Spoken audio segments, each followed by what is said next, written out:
Good morning, everyone, and welcome. It is FPC Radio Live. It's Friday, January 26th. We're just a couple days away from the AFC and NFC championship game. And you know what? I'm pretty excited about this, Sean, because, I do think we're going to get a couple good matchups. I know maybe I'm saying this like we do every week because we're kind of trying to will it to a reality. We want to see two very competitive matchups. I think we're going to get it. I think Baltimore and Kansas City, you have two really good defenses, two quarterbacks that obviously are at the top of their game. And obviously in the NFC, you have the 49ers, who have been, the favorite to finally get over that hump for several years now. And of course, the upstart Lions. So, pretty exciting stuff, John. Pretty exciting stuff. Yeah, normally you get one really great game and then maybe one blowout. We saw that last year, right? Cincinnati losing to Kansas City in the AFC, and then San Francisco taking care of business against Philadelphia. But a lot of that had to do that Brock Purdy got hurt when it was tied at 7. So from that point forward, San Francisco essentially was playing without a quarterback. Right. I'm looking forward to both good games. You can make a case these are the four best teams, right? I know that Kansas City and Detroit were the third seeds, but they weren't far from the second seeds. They're both really good teams. And then, of course, you have the two favorites, the first seeds that are advancing to the conference championship game. So it should be interesting football, to say the least. And the thing about Kansas City, I believe since Patrick Mahomes has been there, they're 13-3. The three losses, even two of the three losses were close. The other one was the blowout against Tampa. So it's difficult to blow out Kansas City because they do have the ability to come from behind. But I don't think Kansas City's quite what they were, say, a few years ago, where they're going to blow someone out. So that does look like a game that's going to be a one-score game throughout. Yeah, and look, I mean, they haven't played the Ravens yet in the postseason, and outside of, I'm not trying to downplay anything, but they've obviously had success against Josh Allen, but those three losses are obviously probably against the three best quarterbacks that they faced, Brady twice and Burrow. Right. Jimmy Garoppolo, Baker Mayfield, Deshaun Watson. You know what I mean? I'm not trying to sit there and downplay it. So I'm just trying to make the point that Lamar Jackson's a little bit different. You know what I mean? He's a little bit different quality of a quarterback, to say the least, that you have to worry about. He's likely going to win the MVP this year. So, Kansas City, it's a huge challenge for them. I mean, it's not going to be easy. And look, John, the big news going into the weekend is potentially no Joe Thuney. That's a huge loss for this Chiefs team because, again, not trying to sit there and make excuses as to why they're here. That's not the point of this. The point of it is to point out that both Miami and Buffalo were pretty decimated on the defensive side. Baltimore isn't. Baltimore, their front seven is pretty intimidating. I think they have the best points allowed defense in the league. They have one of the top 3 yards in the league. Everything defensive wise, they're in the top 5 of everything pretty much. This is going to be a challenge, especially like I said. I mean, you take away Joe Thuney, that's a tough loss because this Kansas City line is pretty good, and people, we focus on the tackles, but the interior part of this line is what makes it go. And now all of a sudden you're putting a lot of pressure, especially on Donovan Smith, who Bucs fans out there will tell you he's good for about 1 or 2 back-breaking penalties. Certainly when things aren't going as smooth as they were last week for Kansas City. Yeah, the Thuney injury is big for Kansas City because a lot of what they do on offense comes off their running game. And we saw that last week when they ran the ball pretty effectively against Buffalo. That sets up play action pass, gives them some balance on offense. So it's not necessarily falling all on Patrick Mahomes. You never want to put a quarterback in that situation unless it's a desperate situation like you're down late in the game. So are they going to be able to run the football against Baltimore? Not likely, because Baltimore's interior is so strong, very good against the run. So it's going to put the ball in Patrick Mahomes' hands. Can't think of a better quarterback that'd be in that situation. But yeah, the Thuney injury is certainly going to hurt. And like you said, you look at Baltimore, they rested a lot of starters in week 18. They had a bye week. And then from halftime on last week, just kind of steamrolled through the Houston Texans. So they're coming in healthy, rested, focused, at home, an extra day of rest compared to Kansas City. Everything would lead you to believe that this is Baltimore's game to win. Well, it should be. It should be, because again, it's they're set up for them. This right. is their year, right? I mean, it's 13-4 MVP. They're at home. Actually, the first time they've ever hosted an AFC Championship game, which is crazy to think. Incredible. Yeah, it was a team that did win 2 Super Bowls, but in both cases they were coming through the road anyway. So first time at home, that crowd's going to be intense. And Lamar Jackson, I think, broke through last week, so that maybe he's playing with a freer mind in the AFC Championship game. Yeah, and look, I mean, you get through that rust factor. You have that week off, maybe a little bit of anxiety, a little bit of anxiousness. I think they're going to come out a little bit cleaner this week. But yeah, I mean, look, I mean, you have to look at just how things are laying out. And you mentioned the Chiefs running game. I'm pretty sure wasn't Pacheco isn't he a little bit banged up this week too? He was, yeah. Yeah, but I think he's going to be okay. He's going to be okay, right. But again, that's something worth monitoring because, when Pacheco missed those games, when he missed those games, the Chiefs' offense looked a lot worse than what it. Absolutely. And look, I mean, I'm not saying it was atrocious this season. It's just obviously it's not the standard that we've been used to, and their margin of error. The margin of error is very slim for this team. So if Pacheco is limited on top of Joe Thuney being out, again, this is going to be a tall order for a Chiefs team that, like I said, they've looked. I think they've looked their best offensively, at least these last couple of games, or at least in the second half of the season. This is the best they've looked offensively. But like I said before, and I kind of prefaced it with, both Miami was starting a linebacking group that would have been good in 2005. Like I mean, so right. Yeah. Like every guy that I heard was playing was like, I think I heard of them, back, like you said, 2005. I mean, they were like older than Brady. Like they had guys, literally guys in their late 30s, and it's not where the game is right now. And more of those like in the box linebackers, too. Right? It's like all of a sudden you're putting out a defense from 15 years ago, playing in the modern era. It didn't work. Not to mention, literally, I can't remember which one of them was literally taken up off the street. Like he had been signed like a week before. So, they were in really, no Xavier Howard, no Bradley Chubb, no, you know what I mean? So I'm not making excuses for him. Or I'm sorry. And then on the Buffalo. That's the fourth time you've said that.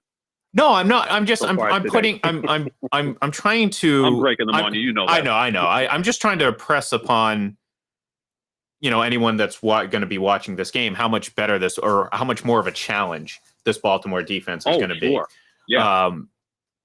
Because does it feel a little bit to you that maybe this is similar to the Patriots playing the Chargers in 2006, like going to San Diego, the 1 seed? I mean, the first half of that game, I'm like, this is a mismatch in terms of, the Patriots don't have much in terms of weapons for Tom Brady. I just remember in that game, LaDainian Tomlinson it seemed like he was getting 8 yards before he was touched. And at the end of the game, I was like, how the hell did the Patriots win that game? And then again, oftentimes in those situations, the other team helps you win by losing. So I think that when you look at all of that stuff, it feels a little bit like that. This would be the biggest challenge for the Chiefs and Patrick Mahomes, right? Winning on the road against the number 1 seed that's healthy, that seems to be geared up to win the AFC. I would say a lot of, I think there's a lot of similarities there. I will say there's one difference though. I think Baltimore, and this could work in their favor, has already suffered their kind of back-breaking, devastating loss where they were supposed to win, And I think they right back in 19, right? Right. 4 years ago. And for San Diego, that was it. They finally made it there. They were 14-2. They just couldn't get past the Patriots. And their 2 losses, I think, were by like 3 points each. I mean, they were like this close to being undefeated that year. Yeah, it was. I mean, they had a great team. That was a loaded team. Oh yeah, Rivers, Gates, Tomlinson was. I mean, at the peak of his game. So, that was back when running backs mattered. Merriman was averaging like it felt like 5 sacks a game. They were loaded. That John, I will give everyone a history. Everyone thinks that Spygate started the Patriots hate, and I'm going to give you a history lesson. It was that game against San Diego. I like history lessons. Oh, I know you do, and I remember this because everyone's like, "Oh, no one hated the Patriots until Spygate." No, go back to what happened afterwards, where people remember they were doing the Sean Merriman dance on the logo. That Vince Wilfork leading the way. Yep. That infuriated people, not just Chargers fans, but like the national media. So all of a sudden people were like, oh, we hate this Patriots team. Because like, at that point too, they had won three. I mean, they weren't obviously coming off a win the previous season because it was their first loss to Denver in 2005. Come back in 2006 and they're kind of knocking on the door again. They beat them. And then afterwards they act like that. And like, look, I mean, if anyone knows Sean Merriman, I mean, he probably deserved to get a little bit of a little bit of that into his own face. But at the same time, that pissed people off. And then, you obviously the following week you watch the Patriots blow a lead and you're like, yeah, see. And, at that point, Peyton Manning's the media darling. Everyone loves him. He finally gets over the hump. Oh my God, Peyton Manning. Thank God he went to the Super Bowl and played Rex Grossman. But they did have that comeback and everyone was like, yeah, screw the Patriots. And then obviously the very next game they played in is week 1, 2007. We know what happened after that game, after obviously getting Randy Moss and all that stuff. So that was the beginning of what turned out to be essentially 13 years of just absolute hatred towards that franchise and Tom Brady specifically. So when people, you will take every day of the week when you accomplish as much as they accomplish. No one really hates Detroit Lions, who everyone in the world is going to be rooting for on Sunday. Yeah. So when you're that good, people tend to hate you. But there was extra hate for the Patriots. You're absolutely right. And again, I'm not a Patriots fan. But the San Antonio Spurs won 5 titles during the same time when the Patriots won 6, and no one really hated the Spurs because they were kind of this unassuming team with, kind of faceless, nameless superstars. Tim Duncan was awesome, but there was no hate towards Tim Duncan. But at the same time, there were other teams that you could argue had more success in a shorter period. So you had Miami go back to back. You had the Lakers win multiple championships early on during that Spurs start. You know what I mean? There's also more polarizing players. LeBron, right? Oh, Kobe. Easily. Shaq was beloved. Yeah, Shaq was beloved for the most part. He's like a cartoon character, but LeBron by then had become the most polarizing athlete in the country. Even more so than Tiger Woods, who was going through his deal back in 2010, 2011. Oh no, absolutely. So yeah, I mean, it's and Joel asked a question here. Who's more hated? I guess the Patriots of mid to late 2000s or the current day Chiefs. I mean, it's tough because there's no social media then, and I think a lot of the hatred certainly now is geared towards more so the fan base than necessarily the team or the player. Like, and I tell people this all the time. I don't hate Patrick Mahomes, people. Like, I don't hate the Chiefs. Like, like, it doesn't bother me that they have success. Like, to me, what do you think I was going to expect? Like, no team to ever have success ever again once the Patriots were done? No, that's foolish. I mean, that's some like fandom stuff. But again, people perceive my comments and how I judge things as hate, and I the problem is it's like you get into these conversations and it's not just fans, John. It's we talk about it all the time. It's the national media. It's a lot of narrative driven stuff. Like, I mean, you had Mad Dog Russo getting on and saying having Patrick Mahomes as the best quarterback of all time, and all this like in the moment reaction and just kind of just either willful ignorance or just plain old ignorance of anything that's happened before essentially 2018. And I know people say that all the time, but it's kind of true. Mad Dog, because I'm surprised Mad Dog still isn't on Johnny Unitas being the greatest quarterback that's of all time. That's what I'm saying. He talks about Joe DiMaggio, who he never saw play, because Mad Dog's only like 66. He acts like he's 85. Right. But yeah, no, that's kind of comical coming from Mad Dog, because he kind of pushes back against that narrative. Well, and then he goes on, and then it's like that conversation, that clip that's popped up between, and I hate this comparison because people have been bringing it up a lot. It's like, oh, well, Tom Brady's just Bill Russell. No. And it's like you have Nick Wright and Colin Cowherd having this whole conversation that's just, I mean, it's stupid, John. But, this is what happens. So now all of a sudden, like, they're doing everything that they can to downplay these other quarterbacks. I mean, it's funny that Montana and Manning and all these guys are just never even mentioned. I mean, forget about them. Right. They're who cares? And it's like it drives me crazy because it's like, I'm sitting here thinking like, man, we could have so much better conversations if we actually recognize what happened in the past and not like overreact to everything. So I think that has who never gets mentioned in this conversation? Not to interrupt you, it's Terry Bradshaw. Like if we're going by right. Super Bowl titles, the guy won 4. He was MVP in 2 of them. He was huge in those games. Like I don't know if there was a quarterback that ever stepped up more in big games compared to what he was in the regular season. Like I think he only had 7 or 8 300-yard passing games in his career because that's the way it was back then. It wasn't sure. Now, like 3 of them were in Super Bowls. Like talk about stepping up. No one ever puts him in that conversation. And I get that he was one of 10 Hall of Fame players on that Pittsburgh team. People think more about the defense than the offense, but he was phenomenal, right? I mean, he was great. So yeah, he gets left out of the conversation. And yeah, I mean, we've had this conversation so many times. Like, let the thing breathe a little bit. It's okay to put Mahomes with Manning and Elway. That's not being critical of him. It's actually praising. Right. And that's unfortunately the reaction you often get is vitriol. And again, this is one of the reasons why the Chiefs are hated, certainly in the social media stratosphere. And that is essentially how the world works now. Is because of the fan base and some of the coverage from the national media. Because, my perception is this is like, and this isn't all of them. I mean, obviously the loudest ones are usually the minority. So I'm speaking about the loudest ones. But in every conversation we have about, greatness, and there's certainly a case to be made for them forging their legacy, both as a team and obviously Patrick Mahomes as an individual player. But in every instance, it feels like when we're talking about this, they want to be the Patriots. They think they're bigger than the Patriots, and I'm talking about the fan base here.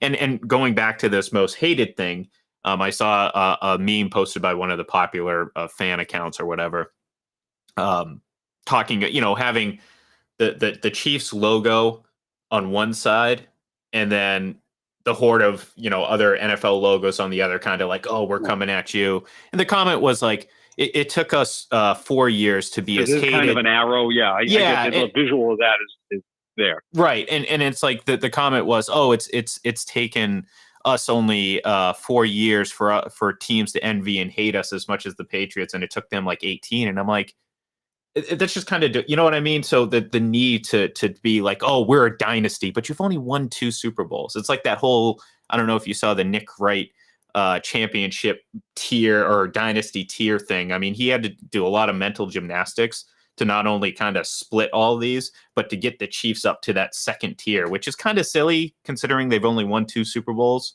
Like, I think there's more of a discussion to be had in a few weeks if they win another Super Bowl. But right now it's like, let's see what happens. Because if they go and get blown out on Sunday, like, what, again, that you're not having... the 05 to 2010 Steelers at that point? Like if they lose, well, that's what Super exactly. Bowl, yeah. So the 3 Super Bowl appearances, 2 Super Bowl wins, and then they never made it back to the Super Bowl. And I think Kansas City will, because Mahomes is better than Roethlisberger. Sure. I mean, so and less the competition. Let's be honest too. I mean, the AFC in 2010, you're going up against Brady and Manning and Flacco and Rivers and all those guys. Yeah, good luck with those guys, right? So, so I think there's that. I also think there's a couple of other things. Now, okay, let's look at the coaches when we talk about the 2 dynasties or whatever you want to call them. Like Belichick is not a likable guy. Andy Reid is like, Wilford Brimley and Cocoon. Right. It's like he's this likable old granddad. So that's part of it.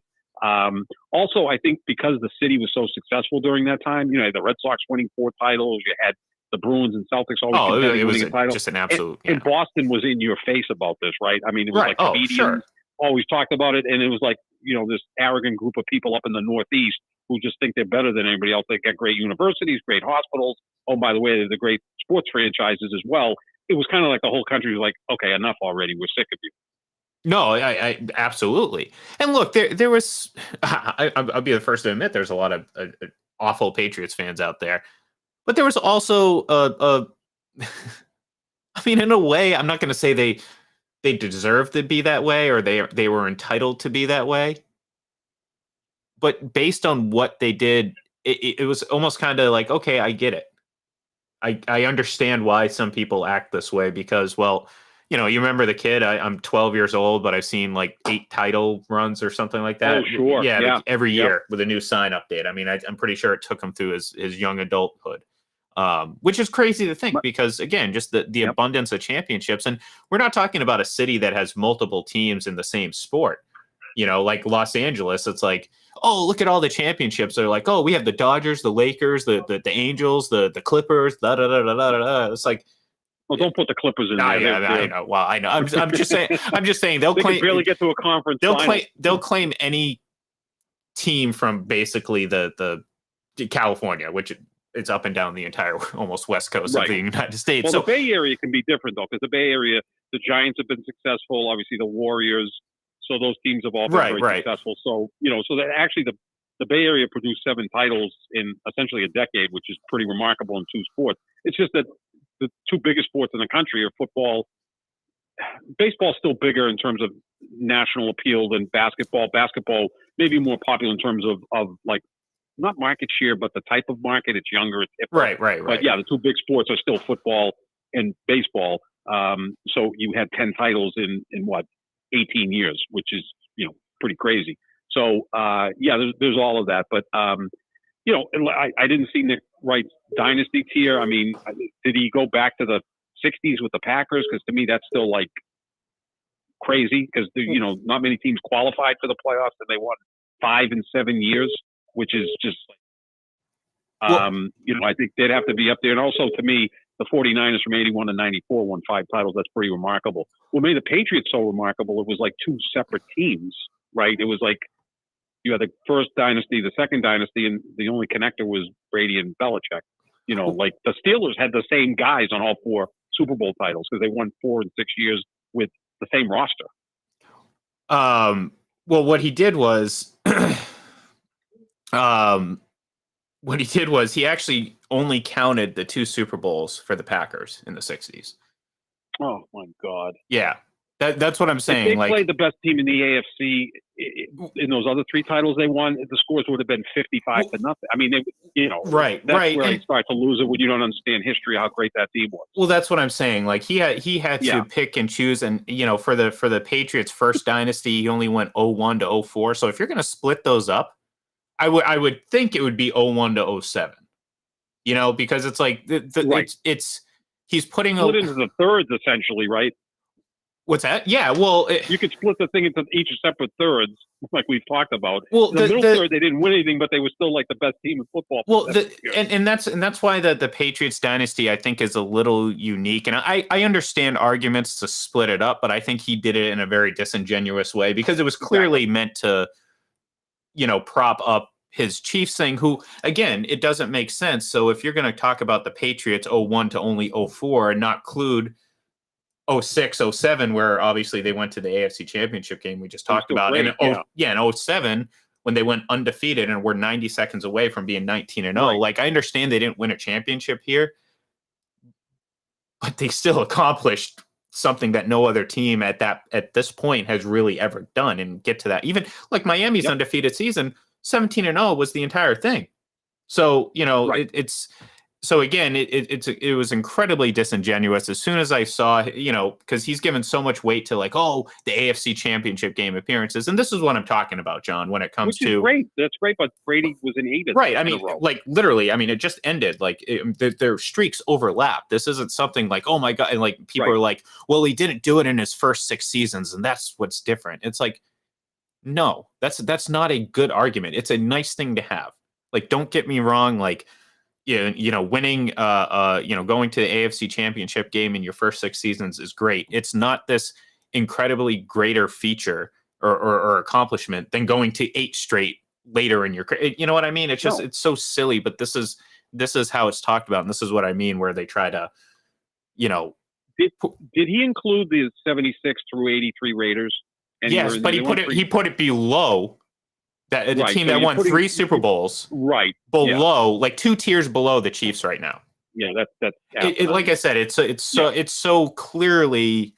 I mean, I get and the Packers only won. The Packers only won 2 Super Bowls. Right. Let's not talk about the 5 NFL championships. Right. Exactly. Yeah, that's nothing to do with it. It's so silly, and like I said, I mean, but people eat it up, and like at the top of his list was the Steelers of the 70s, which it's tough to push back on that. It is tough to push back on it, but at the same time, going back to what I said before, I think just like you do with the 49ers, I think you include all 5 of those Super Bowls. But I think you have an even 81 better to 94, right. Yeah. But I also think you have a much better case to do that with the Patriots, despite the bigger gap in between, because of the coach and the quarterback being the same.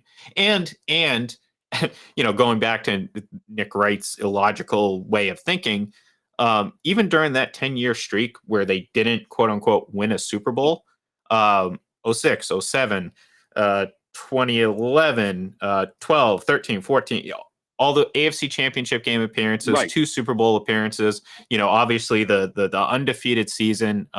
So again, it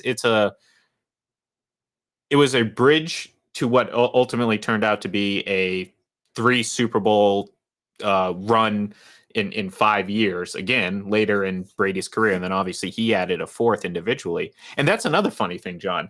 If these were reversed, damn well he would have put Mahomes' run, of course, in there as a separate dynasty. And it's like exactly. I said, I mean, this is where we're at right now when it comes to these conversations. And then when I push back on it, it's like, why can't you just enjoy it? Because it's stupid. Like, if you want to have a good illogical. Yeah, exactly. And it's like, look, if you want to have a good we can have a great quarterback conversation. Like I said, we can talk. I think we had it yesterday talking about his ascension up to these other groups of quarterbacks. But like I said, unless I sit there and get on my knees and kiss his shoes, you're going to get attacked by Chiefs fans. And that brings us full circle to, yes, I you know what I have to push back upon though, Ian, and this isn't with you, it's with him and with people in general. I don't think people really understand what the definition of dynasty is. It's supposed to be generation to generation. Right. So in truth, you can almost make a case there's never been an NFL dynasty. They've dominated a decade, although the Patriots dominated 2 decades. So they would qualify more so than anyone else. So to me, the real true dynasties would have been the Yankees, the Celtics, the Lakers, and the Canadians. Those are like the 4 dynasties, because it was like, with the Yankees, it was like a Ruth to DiMaggio to Mantle to the next group. But that's also, you're talking about a the Ming dynasty teams in China wasn't just a short period of time. Didn't have a good 4-year run. It was a little bit longer. In that same sense, though, John, I think until this year in the NFL, it's been very clear what a dynasty is. Like, I don't think there's ever been essentially a 5 to 6 year stretch of dominance, right? Right, and there's a threshold of about 3 Super Bowls, because again, that separates good runs from great runs, and like. It's been like I said, it's been pretty cut and dry. You haven't got much pushback until like the last year. Now all of a sudden, again, Chiefs fans, oh no, you can look. They've gone to 6 AFC Championship games. They've done this. It's like great, awesome. They're the Steelers of 2005 to 2010, like you said. Exactly. Are they a dynasty? Yep. No, they're not. No, they had a nice run, but. We talk about the Patriots, the Cowboys, 49ers, you throw in those Raiders of the 70s if you want, Steelers, and then the Packers. Those are your dynastic teams. Those teams won multiple titles in a relatively short period of time. And they all kind of hit a few. There's no set thing. There's no, and this was always the pushback. It's like, where's the rules say that? It's like, stop being obtuse. All right. Like, clearly, what team has ever been talked about that has only won 2 that weren't back to back? I mean, all of a sudden, what are the Broncos of 98, 90, or 97 and 98 a dynasty? You know what I mean? Here's another one. I'm sure he left it out because it was never sexy. The Redskins won the Super Bowl in 82, 87, and 91. I think he probably put that like at the bottom of the list because with 3 different quarterbacks, the NFC was loaded during that time. To get to a Super Bowl was nearly impossible. Just think of the teams, again, I've said this a million times, from 1981 to 1996, 16 years, the NFC won 15 of the 16 Super Bowls. So to get to the Super Bowl between 81 and 96, you had to get through the 49ers, the Redskins, the Cowboys in the early 90s, obviously. Philadelphia was darn talented. The Rams were good. The Bears had maybe the greatest season ever in 1985. So just to get to the Super Bowl was a chore. Like, you got there and felt like, okay, we won it already because no AFC team is going to push back against us. Like, that's another one that gets left out, and it's done with 3 different quarterbacks. How impressive is that? Right. And also it's like, look, I don't, it might sound like nitpicking, but when we're trying to elevate runs, like I said, I mean, if you're going to ask me to declare this Chiefs competition during this run as phenomenal, I'm not going to do that, especially when, well, they failed twice against Tom Brady, which again, when you're trying to think about this logically, you would think it doesn't mean everything, but you would think that would mean something when it comes to trying to elevate Mahomes over Brady. But again, a lot like many other things, they just kind of whitewash it and just push over it. But like, if you're going to ask me, like, if the Chiefs run is more impressive competition wise than what the Patriots have gone, no, absolutely not. Not even close, John. And again, this factors in the fact that when they've had gone up against what you would consider the elite teams, I guess, outside of Buffalo. Buffalo's like, again, just that team that can't beat Kansas City. And I get it, it happens. And I'm not taking anything away. Here I go again saying that.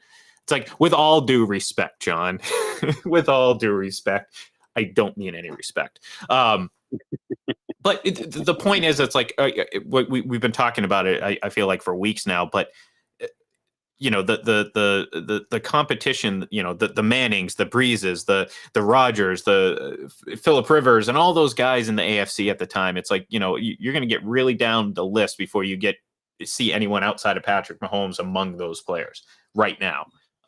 So yes, is the competition a little bit softer? Yeah, sure. Certainly than some of these other runs for other teams, not just the Patriots. Right. Yeah. And like I said, that's why I brought up the Redskins in the 80s into the early 90s. They were beating like incredible teams. They were beating the Cowboys, or they were beating the Bears in 87, which was a loaded team. They would beat the Giants. It was just really, really great teams. Even the Giants won 2 Super Bowls, 86-90 in that conference. I mean, that was just, look at the coaches in that conference. Just look at the coaches in the NFC East at that time. Tom Landry, Bill Parcells, Joe Gibbs, and Buddy Ryan, who was the worst coach in that division. He was one of the most innovative defensive coaches in the history of football. I mean, the 46 defense was his genius.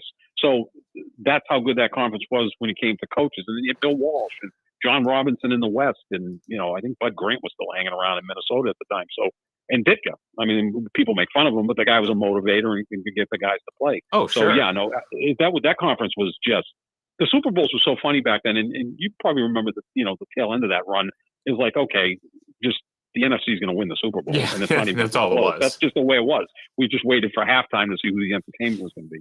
And hey, back then there were some pretty good ones, Michael Jackson and such. The best ever U2 in 2001. Well, hey, look, the Super Bowl was pretty good that year. But it was. I like that more so for the just everything that symbolized and how it was presented and everything like that. I've had more. He's a showman. My man Bono's a showman. Oh yeah. And the thing is, I saw the exact same thing. I saw the same exact thing on Halloween 2001. So 3 months earlier at the best concert I've ever been to, which is at the old Providence Civic Center, which is Dunkin' Donuts Center or whatever. I saw them that night. It was the greatest concert I ever saw.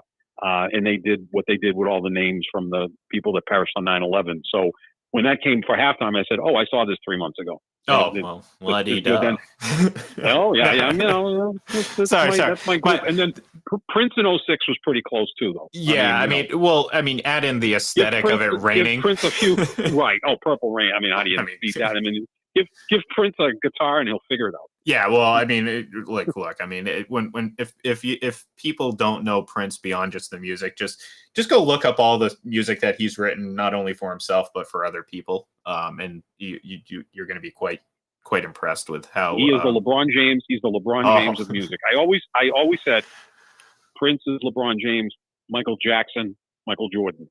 That's the comparison. Like Michael Jackson was bigger than Prince. I mean, I think he's the biggest musical icon. I mean, right? More so than Prince. But I always phrase it was Prince was the more talented musician, but Michael Jackson was Michael Jackson, and I kind of use that comparison with LeBron and Michael Jordan. Like they're both the two greatest players ever, but Jordan was even bigger than that. Like there's Mickey Mouse, Michael Jordan, and like Michael Jackson. Those were like the three biggest things on earth for 25 years, and Michael Jordan's still the most popular and famous athlete in the country, and hasn't played in nearly 25 years. Yeah, it's pretty remarkable. That's pretty good. That's well, if you have a kid, name him Michael, apparently, or some name that starts with M, because that seems to be the key to success. So. Yeah, exactly. I mean, I don't see a lot of kids named LeBron. Maybe if I have one, I'll name him. Yeah, there you go, LeBron Salvaggio. That would throw people off. Yes, it would. But actually, it would make sense for anyone who actually knows you. So, anyways, how did we end up here anyway? I don't know. Well, we started talking about dynasties, and now it's Mickey Mouse and LeBron and Michael Jordan. We covered all. Yeah, we do. We hit all the spots. We do it all. So, but what we haven't done yet is give our actual picks. I know. I've been talking about mine for weeks now, so you probably already know what I'm going to pick. But for the sake of just putting it down on paper, we're going to do it again. So, starting in the AFC, since we've spent a bulk of this conversation talking about AFC teams, obviously I'm going to go with the Ravens for a lot of the things that we talked about. Concern about Joe Thuney not being in there. The Ravens, obviously, their defense is certainly going to be the toughest test Kansas City has faced all off postseason. It's maybe this entire season, and I just think they're going to be able to do enough to win this game. Neither team has allowed more than 30 points all season, so I don't think neither are going to score that. But a 27-21 type victory for the Ravens could certainly be something I can see. So I'll take the Ravens. Yeah, great minds think alike. I say 27-20. There you go. I think that Baltimore's better along the lines of scrimmage. They're at home, little extra rest. The Joe Thuney injury is going to be impactful. Is Pacheco close to 100%? He's a key figure for Kansas City. And look, sometimes it's just your year. It should be the Ravens' year. I think they get to the Super Bowl 27-20, Baltimore over Kansas City. All right, next, 49ers hosting the Lions. Yes, that's right. There is another game. We didn't really talk about it, but it does exist. I'm going to take the 49ers. I think the Lions can give them a game, and look, if they fall short of a Super Bowl, it's not the end of the world for the Lions, although it would be a remarkable run considering where they were as a franchise before this season. But I just think San Francisco's too good. It's remarkable to me. It's not surprising. It's just remarkable to me that the type of coverage that Brock Purdy gets in the face of like what's out there. Like there's data, there's film to back up how well he's played this season, and people seem to ignore it. So it's really strange to me that people have kind of gone that route. But I think he's going to come out and play a better game than he did last week. I think you kind of get nerves and rust out of the way. He got injured last year, but John, he started his career by going to 2 straight NFC championship games. So you know what? They may not win a Super Bowl, but go to a couple more, and there will be a dynasty just like the Chiefs are. So, but anyways, I do think they win this game. I think it's going to be close early, but I honestly think they're gonna clamp down. I think that the extra rest and kind of just getting that rust out of the way last week, I think they're going to do what I think we expect, and that's go to the Super Bowl. And that's a team that's been expected to go to the Super Bowl for a while. Yeah, I mean, they're kind of the Celtics of football, right? Like the most talent. Oh, yeah. They're supposed to get there, and they can't quite break through. They got to the finals once. The Celtics did. The 49ers got to the Super Bowl, had leads in the series of the game, and ended up losing to a team that looked like they were better than, they're so similar. So if you're a Celtics fan, root for the 49ers to break through, win the Super Bowl. That means the Celtics will win championship 18 come in June. I'm going to go with the Lions in this game. And I think one way that San Francisco can be beaten is by teams that are physical against them. And Green Bay was the more physical team last week. Detroit's built really well along both lines of scrimmage. I think their offensive line is going to give Jared Goff plenty of time to throw. You can beat that San Francisco secondary. And I also think that Detroit's defensive line is good against the run, which is going to put the ball in Brock Purdy's hands. I think that Detroit has the better quarterback. I'm calling for a Detroit upset here, 24. I sound like Bill Cowher talking about lines of scrimmage and dominating along the offensive and defensive lines, but sometimes the game does come to that. No, it's a right? great, a great point though. I mean, certainly against a It does team come to that a lot. Yeah, I'm not going to call them a finesse team because I think they can be physical, but they are a little bit more They can finesse. be bullied. Yeah, but they're also a bully in terms of they like to get a lead, right? And then they like to beat you up. And Nick Bosa, running free to the quarterback. Well, and look, if that's a good offensive line with Detroit. If Deebo Samuel's banged up, right, there's the other injury. You're right. That could be a big deal. I think. Yep. I still think the 49ers have enough to overcome that, but it makes this less of a sure thing. I mean, again, I'm still picking the 49ers. I picked these two teams before the season, and I'm not going to let you forget it. So I'm going to stick with Cincinnati and Dallas. How'd that work out? Yeah, well, not so good. It's just like your Browns pick last season. Remember that one? I'm not going to let you forget that either. That was the year the Bengals went to the Super Bowl. I was just in the wrong city. Yeah. You gave another got a little mixed to up. another city in Ohio. Got a little bit mixed up. Thankfully, there isn't a third pro team in Ohio, although Ohio State qualified. Yeah, well, I was going to say, how about the Canton Bulldogs or whatever from absolutely back in 1940s? But anyways, that was a dynasty. Yeah, there you go. Yeah, we haven't even gotten to like the 40s and 50s where like the Browns and shit. Browns and others won multiple championships, and it's like check Otto Graham's numbers. Tell me how good he was. Yeah, the guy never lost. Yeah, this is the funny thing too. Before we go, and because I don't want to go on this like whole rant thing, but another fancy graphic that has, and this is what's funny is because these things get posted on these shows like First Take or First Things First or whatever, and then you see them make their rounds around Twitter, and it's obviously all people have to argue. They don't add any substance to it. They're just like, look at this, and it was a list of Brady and Mahomes' first 7 seasons in the postseason because Mahomes has more wins, but he did so in more games. And like, if you want to get technical, Brady's win percentage was higher in their first 16 games. But to make Mahomes thing better, they purposely said it has to, like, winning percentage number 1. It had to include more than 10 games, John. Not 10, more than 10. You know why? Okay. Right. Bart Starr, because Bart Starr is 9-1 and has a 900 winning percentage. And in order to push this narrative of being number 1 in all these categories, they had to manipulate the data. That's why stats lie, John, or people lie. You can take stats and manipulate them however you want. And it's funny because like the other numbers they listed were essentially passing yards and touchdowns. And it's like, yeah, it's impressive, John, but when you're talking about, well, certainly Mahomes to Bart Starr, but even Mahomes to Brady in their first 7 years, it's not a great argument necessarily to lean on passing touchdowns and yards.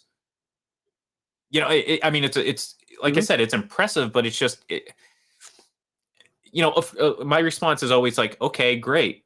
Of course, a guy that is excelling in a more pass-friendly NFL, who started his career with far better weapons than Tom Brady, of course he has better numbers. Like, that's not surprising. You know what? Matt Stafford has more passing yards in his first 7 seasons and touchdowns than Tom Brady. Sure. You know why? Because he started his career in 2008. and he was always down 20 points. Yeah, so he got a lot of padded stats. And I know everybody hates Rob Parker, but he covered the Detroit Lions at that time. He's like, he always thought Calvin Johnson was slightly overrated. Matt Stafford, he goes, they were throwing the ball all the time because they were always behind, partly because of Matt Stafford turning it over, pick 6 or whatever. So, yeah, the Dak Prescott thing where you throw for 350 yards, but you don't even come close to winning the game. Right. It's just, padded stats. Right, exactly.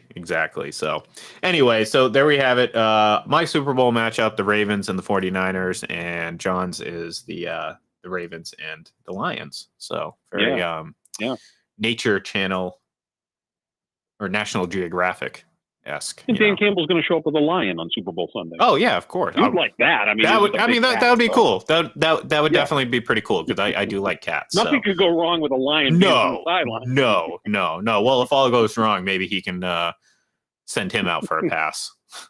Who's going to be press cover? Because he's going to go for 4th down. Yeah, I was going to say, who's going to press cover a lion? Man.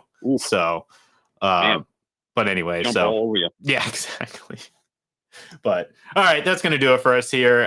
We'll be back on Monday, obviously, to recap what we saw on Sunday. And like I said, hopefully we get two pretty good games. AFC Championship game on at 3, and I believe the NFC Championship game is at 6:30. So thank you, everyone, for tuning in. We will be back on Monday. Like I said, enjoy the weekend, enjoy the games, be safe, be happy, and we'll talk to you then.